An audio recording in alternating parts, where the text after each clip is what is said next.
Rochelle, warm-up time! Game's about to start! Frank, the umpire, and her mom's new boyfriend called out, attempting to keep his game face on. When he saw Vanessa, however, he suddenly changed. His face, he's taking on a lovesick gaunt that made Rochelle want to vomit. Oh, Nessie, tell your Van fans, and we'll talk more about your recent decision after this. Mustn't be distracted from conducting a good, clean game. Sure, Frankie Pooh, but if you call against my Rochi, my engagement is off. I'm just kidding. You should have seen the look on your face, Vanessa joked, perhaps a little obtusely, and Frank, chuckling worriedly, flashed a nervous thumbs up, then staring down at unamused Rochelle, who was blinded by the flashing engagement ring and annoyed as a result. He stood all straight and lifted a neutral palm up. Number 7, good game today. I hope in completely unbiased way. I held no favorites, but I may be housing you, but I'm not. I'm betting on the house for you. Yeah, that makes sense as a sentence. Keep your head in the game, Blue. For both sake. Rochelle shyly claimed, cringing as she walked away from him. A new dad was not in the 5-year plan. As he stared at her slump away from him, Frank sighed. What do I have to do? What do I have to do to get you to smile at me again, Rochelle? Naturally, only one being could attempt that philosophical question burning in Frank's heart. Francis, the quirky janitor, Frank hallucinated in public. What? As if you don't have a trademark hallucination you project light through? Frankie, darling, you need to get this Papa thing sorted. Frank slipped through the barricade like he was made of liquid, stroking Frank's face through his blue armor. I know, Francis, it's imperative. Nessie and I can't truly consummate in our bond when my students find me repulsive. Students, Frank, I swear, the problem is staring you right down. That adorable button nose. Francis flicked Frank's nose, then using his bucket of bleach, he drew in a very specific human organ. That is not your student. That is your baby girl, Frank. Your little munchkin. That is your pancreas. Frank stared at the drawing, more than a little puzzled. Pancreas? Do you know what happens when you don't win over your pancreas? Francis questioned imperatively, holding Frank's forehead to his own, gazing into his eyes dramatically. Frank, sweaty and unsure, coughed out, Surgery? Surgery, Frank! Think about it! Francis confirmed. Then he slithered away back through the barricade and slowly up the steps, and never looking behind him confirmed where the steps were. Think about it. Think about it. Think about it, he echoed. As Frank gulped the Titan's armor, this would be an even harder aim to officiate than he first thought. And so, with all these disparate moments slowly tangling themselves together, all that left was game time. Rochelle whispered to herself, of placing on her War Scar gloves and two-piece mass predictive gear. As she got off the bench alongside Ewan, who was of course roaring out to the crowd and soaring their adoration, she stepped to the side and saw Lori stumble out of the office, tripping onto the ground in her costume constantly. Despite this, she looked up and waved at her as if nothing ever happened, as if nothing even happened to her. Chuckling normally, she waved back. How did Lori always cheer her up without even trying?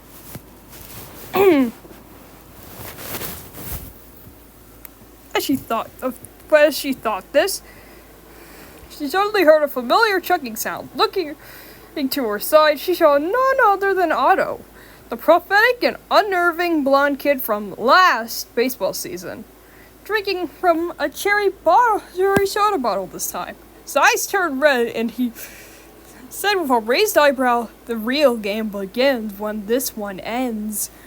Then he burps. Then burping, he scuttled away from wearing nothing but diapers and wings. Wait, what? She'll ask herself, totally lost, only to get woken up by the whistle up. The game was starting.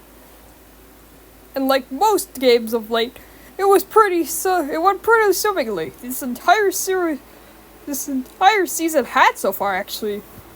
When one had a confident and happy Kai, and in control Rochelle, and a less cringe Ewan, and an even more scaled Taylor, you had quite the all-star lineup. Of course, it also helped Lori was no longer on the batting order. This didn't bother the anxiety-writhing blonde at all. However, she had made peace with the ineptitude at softball a long time ago, and if anything, was happy to see the other players get more chance to show off their skills like Tom and Hannah. That was a big part of why she liked being the new team mascot. Replacing Chicken Kev, not only did she get to explore a new and exciting side of herself, but she also get to cheer on her friends and motivate them without feeling like she was speaking out of place. In a way, she felt more on the team being off of it than she ever did before. "Showtime!" she repeated under her breath, rushing out of the darkness of the bleachers and onto the sand between the fans and the barricade. Strange sort of reality that placed her in the middle of it all, yet didn't frighten her one bit. Maybe because there was no one to live up to. Her father wasn't an entertainer, nor was her mother. Heck, even her sister wasn't. This wasn't some legacy to preserve. This was her own thing, 100%. And if Lori could burn the midnight oil on something she was disastrously terrible at, she could definitely grind something she was, at least in her mind, getting better and better at. The crowd cheered as materialized out of the thin air, some even lifting signs with her name on it. Well, her character's name, at least. This normally would have sent her into hyperventilations, as Smitty very much attempted to encourage her, holding a sign that says that it's panic o'clock. But as Moxie lowered his sunglasses and winked at her, she knew that this wasn't about her. It was about her friends. T-O-M, Tom, you'll bury them tall and lead. Hits are clean, makes it over the green. Lori, that is Pickle. Lori, that is Peter Pickle. Lori couldn't help but wonder why Chicken Kev's name was alliterated. It made it sound way more fun, saying out as she started to cheer spread around like a crowd like a plague that erupted across the field until it reached the first batsman of the Pickles. Looking up and spotting Lori's costume, he couldn't help but smile slightly. "Thanks, Peter Pickle," he cried out, then smiled to himself. "Wish I could transit into a pickle. Good for her. Getting a hit, he got on the first base, scoring another run for the team, who were now tied up with their opponents. Hey, just because they were better didn't mean that they were facing good teams. Seeing that her cheer helped, Lori hummed gently, feeling her heart glow, unlike the bright colors that illuminated her father and God made them scary and unreachable. This glow was far more personal. To help her friends was to be divine. Oh great, now we're an asset. You know what assets do when they can't get the win? They are an asset of themselves. That's where we're headed, Lori. Ass country, population 2, Sweaty muttered. Though it wasn't effective as usual, she was quite in the funk thanks to all that confidence crap. Population 3, I'll be there to make it go from ass to class. Moxie bragged, blowing on his fist, which made it go out. Worried, he quickly set it on fire again with a tiny match. They'll never find your body, Sweaty threatened quietly. But Lori wasn't listening to either of them. He was busy staring at Rochelle, who had helped them gain that run. Now, off to catch on defense. Offense, defense, captain stuff, offense, defense, captain stuff, business stuff, school stuff. Gosh, is there anything she can't do? Lori asked. No one in particular proud of her bestie. She couldn't stop beaming right now. No matter what Sweaty said, exactly, as opposed to us. That's the twisting in your stomach. That's the fiery pangs of jealousy, addicting. That, or it's you skip breakfast. Whoops, I wonder why. Sweaty chuckled, rubbing her hands in glee. Boxy quickly throwing up roasted sunflower seeds into Lori's mouth. Wave those feelings off. Clearly, she's just impressed that Rochelle's half as cool as her. How could that possibly be your takeaway? This girl doesn't do confidence. You're with the perfectly broken and maniac. Sweaty, are you back? But while those two bicker, Lori just kept on leaning on her gloved hands and grinning. How had she ever gotten to be so lucky? She was a clumsy, awkward girl, depressing company to be around any time of year. Rochelle had no business keeping her around unless she was a source of entertainment, but if so, she would have gotten tired a while ago. Be it fate or luck, Rochelle kept Lori around. There was nothing to gain from it, and Lori wouldn't have traded that for all the treasures from the mines of King Solomon. Rochelle, meanwhile, locked in. The game was nearly done, and all she had to do was strike out this loser beside her, who shook and shivered.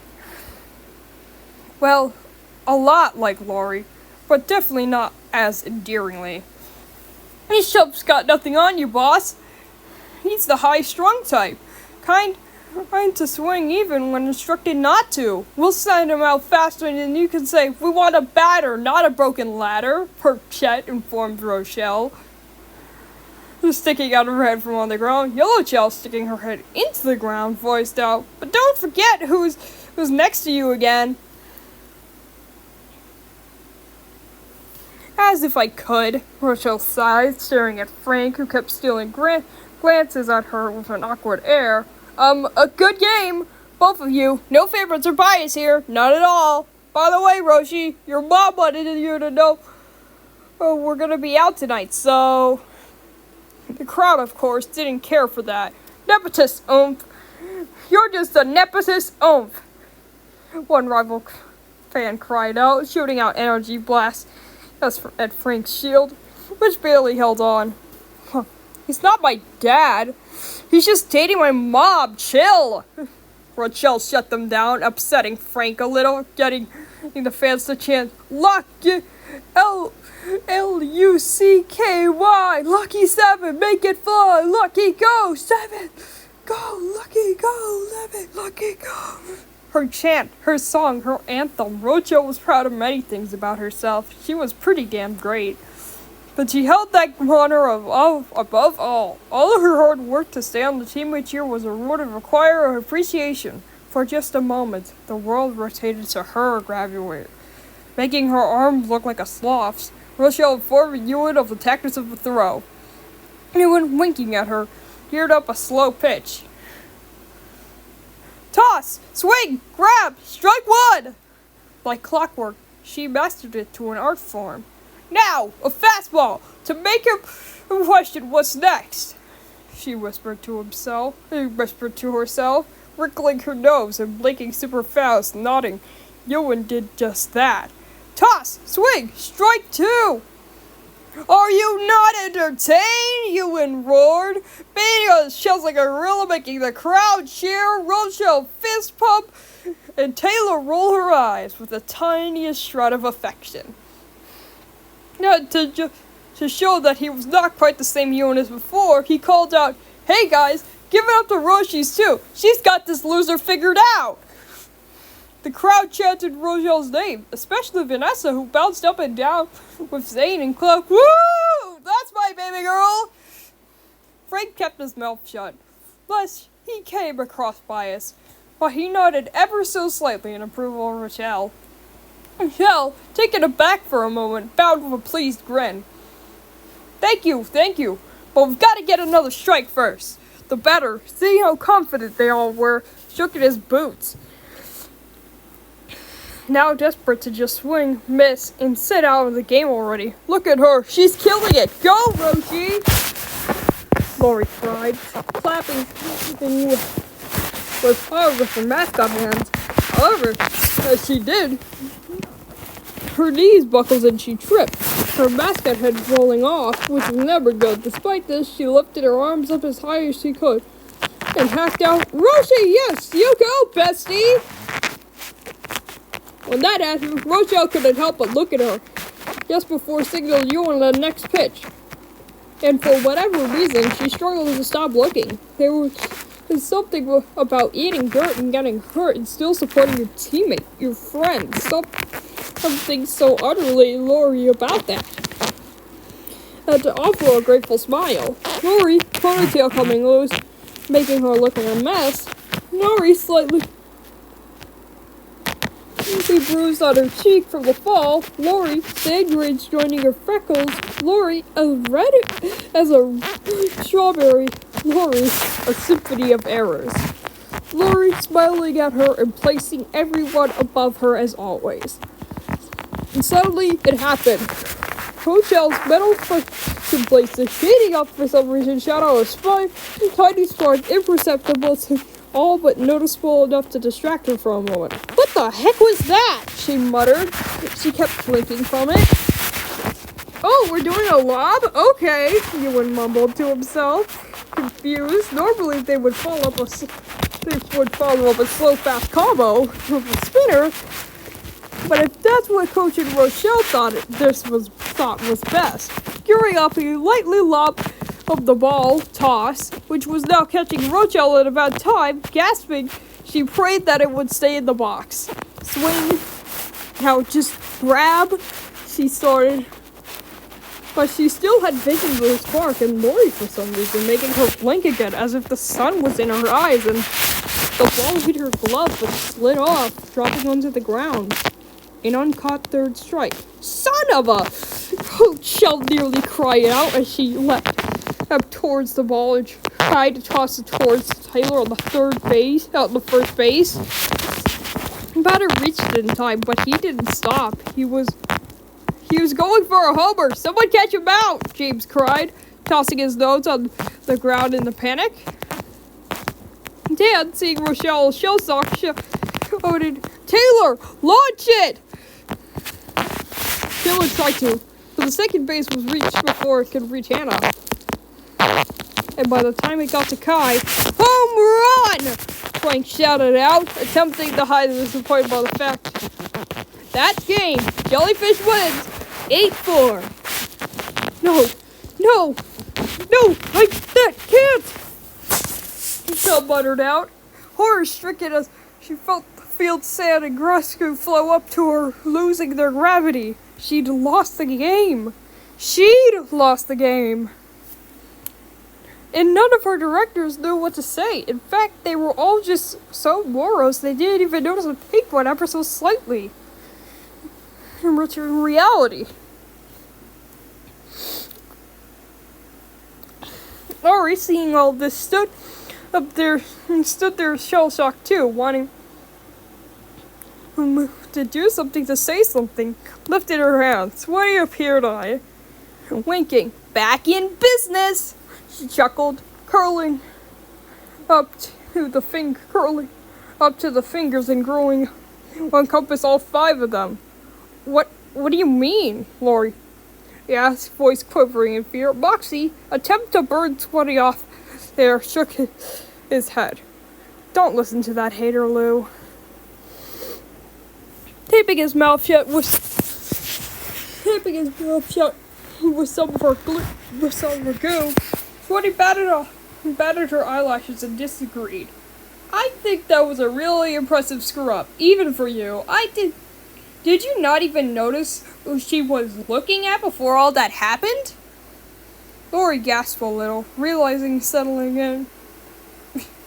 She noticed me. Yep, nostalgic really. Past mistakes are truly the gift that keeps on giving. Say, why don't we call some? Sweaty shaped around Lori's head, turning into her old baseball helmet. It was as if nothing has changed. The next 15 minutes were torturous, to say the least. While Coach James went a little overboard on a loss, assisted Coach Dan doing all that he can to keep him calm, Rochelle felt the gravity worse and worse. Rain cloud creeps onto the field. How could I let that happen? She kept asking herself, growing stormier and stormier. She was team captain. She couldn't make mistakes like that anymore. Oh my gosh, what if they stripped me of the armband? She thought, biting her lip. Now with her far tougher coach, she wasn't guaranteed of a starting spot. Heck, what if I decided to punish her and drop her completely? And just before the big game too! No, I can't let that happen! I gotta convince him! Rochelle kept repeating to herself. Even after the talk was over, trudging along the field, Frank and Vanessa waited for her in the car, knowing she needed a few minutes to herself. But she wasn't by herself. Lori, who wasn't as nostalgic as Sweaty, was hearing all that crap she once did to get whispered into her ear, was trudging along too. Her costume abandoned in the office, now feeling like a truly fake mask. She hadn't changed at all, had she? She was still the same old coach's kid, unable to do anything but bring the team down, one way or another. And naturally, these two blue kids run into each other. Ow! They both cried out, knocking into each other and falling onto the ground. Literally run into each other. Rubbing her hand, which only made Sweaty spread onto her palm, Lori gasped as she saw she hurt Rochelle. Oh, Roshi, I'm so sorry. She offered her hand, which Rochelle cringed at of how sweaty it was. Still, she grabbed it and lifted herself up, rubbing her hand too, as she saw more and more sand and dew rise up to the sky. Is it cool? It's cool, Lori. It's just a mistake. Yeah, just a mistake. Like always, Lori grumbled, eyes darkening as Sweaty nodded. Remember our mantra. I am a disappointment. I am a waste of space. You're not humming. Hum. Rochelle, noticing this, quickly attempted to pat her back and Sweaty off by proxy. But Lori was a bit too covered right now to get help from that. Oh, don't sweat it, girl. I was the one that messed up, if anything. Truthfully, Rochelle was upset about her current predicament. Wanted to blame Lori, but she didn't know that wasn't fair. She was in charge after all, and she was the one that fumbled. This was on her. This was all on her. Even and now in control, she was proving a mistake. All that hard work for nothing, Rochelle mumbled. As more things began to rise up, like the pitchers mound, the bases, the lights, the bleachers, all being dragged along the unforgiving cold space. The team depends on me. And that's how I repay them?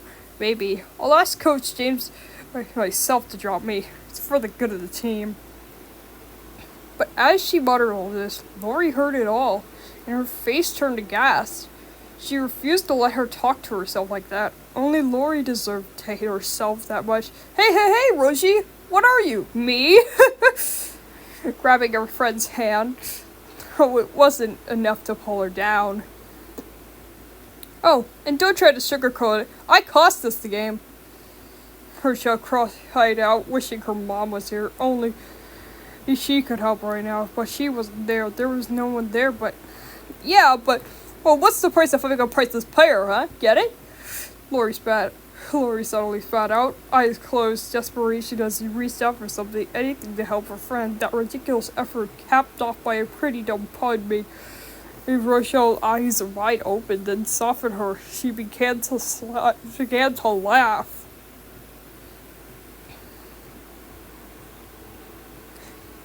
That's so dumb, Lori. Oh my god, that's the first thing that came to mind, she asked, affectionately shaking her head as she began to lower her ever so slightly. Lori, realizing it was running awkwardly but confidently, kept going on. Well, what can I say? Comes to bad jokes. I'm the pickle of the crop! She quipped as Sweaty desperately tried to keep a hold of her head, which was getting really warm, but not in the way she liked. Rochelle, again, burst in laughter, tears of mirth rising up to the sky, but her braids falling down to her natural position. It's cream of the crop! Though that one doesn't even... Jeez, that one doesn't even make any sense! Lori grinned even harder, and it was effective. Lori heard Rochelle's laugh before, but not from her own material. It was snorty and airy laughed. One threatening to turn into a giggle, and a fire lit up inside her heart. One, desperate to reach that giggle no matter what, decided to press on. She tried one more. Yeah, I think you're valuable to the team anyway. In fact, you're a real catch. That one did it. Rochelle, finding the joke so terrible, it was kind of great, hiccuped her way into a giggle, a melodious sound that made Lori's eyes light up and set Sweaty on fire, melting her, replacing her with Moxie, who whistled in appreciation. We on fire, girl! Slowly and gratefully, Rochelle returned to earth, both hands clasping Lori's in the base of blue, returned to the field. All was right in the world again. Rochelle was grounded once more. Grounded, she mused, realizing something surprising and startling. Her mom wasn't the only one that could do that. Lori could do it too. Smiling shyly, she kept holding on to her friend's sweaty but surprisingly soothing hands. Eyes just choosing to look at her from the side. Thanks, Lori. I needed that. Chuckling awkwardly and rubbing the back of her head, feeling just the tiniest flutter of confidence in her heart, Lori closed her eyes with beams. What are friends for? But as they sighed and gazed up appreciatively, glad to be cheered up, Lori glad to see her cheered up. The bracelets both shot out sparks at each other, lighting a glow that they'd never seen before. Lori's eyes widened, Rochelle's cheeks turned pink, and the two girls shivered a little as their hearts began to pound a little bit quicker. Wait, why were they still holding hands? Well, see you at school! They both shouted. Then dashed away to their respective cars, fighting to ignore the founding but still hearing it still. All the way home. All the while, Otto, lying on the abandoned field, spilled some cherry soda on his pound, spelling out Rochelle. Game time, Otto joked to the audience, winking. Suddenly, a red and pink title card showed up, beating like a pound of heart with the words friends or more engraved on it. Truly, the game has begun. Anyways, next time, Lori and Rochelle deals with their strange new feelings featuring even more hallucinations.